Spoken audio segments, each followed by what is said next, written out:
हरविंदर बग्गा जी को तो खुद जेल में डालने की कोशिश आप ही ने की, उसके हश्र क्या हुआ था वो खुद बताएंगे, लेकिन ये कह रहे हैं उनके नेताओं को जेल में आप डाल रहे हैं।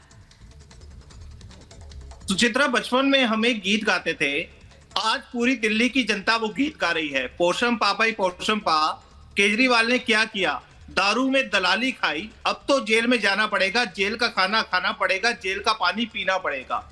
आज दिल्ली की जनता सिर्फ एक सवाल पूछ रही है, जो 600 रुपए की शराब की बोतल बिकती थी, वो 600 रुपए की बोतल में पहले 400 रुपए सरकार को जाता था, उस कमीशन को कम करके 20 रुपए क्यों कर दिया गया? सिर्फ एक सवाल का अगर ये जवाब दे दे, मैं राजनीति छोड़ दूंगा, मैं अपनी डिबेट में इनसे माफी मांग लूंगा। सिर्फ एक सवाल का जवाब चाहिए, सरकार को जो 400 मिलता था उसको 20 रुपए क्यों किया गया? दुकानदार को, शराब व्यापारी को लेके आई थी जिसमें सरकार को भी फायदा होता हुआ दिखाई दे रहा था, जनता भी खुश थी। नहीं, अगर जनता खुश थी, मुनाफा भी हो रहा था, तो फिर वापस क्यों ले ली? कमाल की बात है। और किसी कानून वापस क्यों ले ली?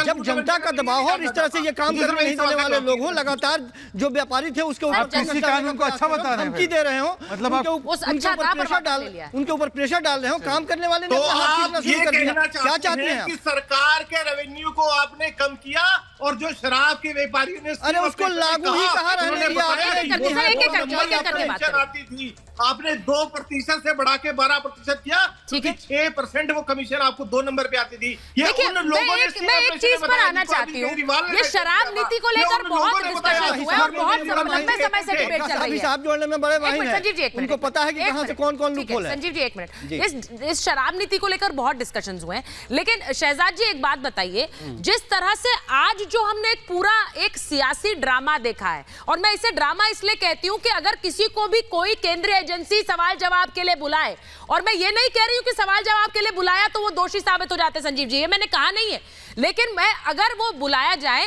तो आप पूरा लाव लश्कर लेकर, बसंती चोला ओढ़कर, तिलक लगाकर, समर्थकों को हुजूम लगाकर, ऐसा लग रहा है कि ऐसा लग नहीं रहा है कि भ्रष्टाचार के आरोपों के सवालों के लिए इसी को बोलते हैं। मैं जवाब दे सकता हूं सवाल मुझसे? एक बार फिर उसके बाद देखिए, ये सियासी धर्मांतरण देखिए, स्वराज से लेकर अब शराब तक आ गए हैं, इंडिया अगेंस्ट करप्शन से लेकर प्रोटेक्शन करप्शन का सेलिब्रेशन करने पर आ चुके हैं। मैं सवाल इनसे सिर्फ इतना पूछता हूं, बताइए मुझे एक बात, आपके खिलाफ अगर कोई भी सबूत नहीं है तो आज तक आपने एफआईआर को क्वॉश करने की कोई प्रोसीडिंग रखी क्या? नहीं रखी। बताइए क्यों नहीं रखी? दूसरी बात मुझे बताइए कि बार बार इस प्रकार से आप कहते हैं कि शराब नीति बहुत अच्छी थी परंतु दबाव में हमने वापस ले ली। अरे उस शराब नीति में जो 30 रुपए का मुनाफा रिटेलर को होता था वो बढ़कर 350 रुपए हो गया, और जो 300 रुपए का मुनाफा सरकार को होता था वो 8 रुपए रह गया। ये अच्छी नीति थी, और अगर अच्छी नीति थी तो वापस क्यों ले ली? तो केजरीवाल जी ने प्रूव कर दिया कि मनीष सिसोदिया भ्रष्ट है। तीसरी बात मैं आपसे पूछना चाहता हूं कि कौन है दिनेश अरोड़ा जिसके नाइट क्लब में मनीष सिसोदिया जाते थे?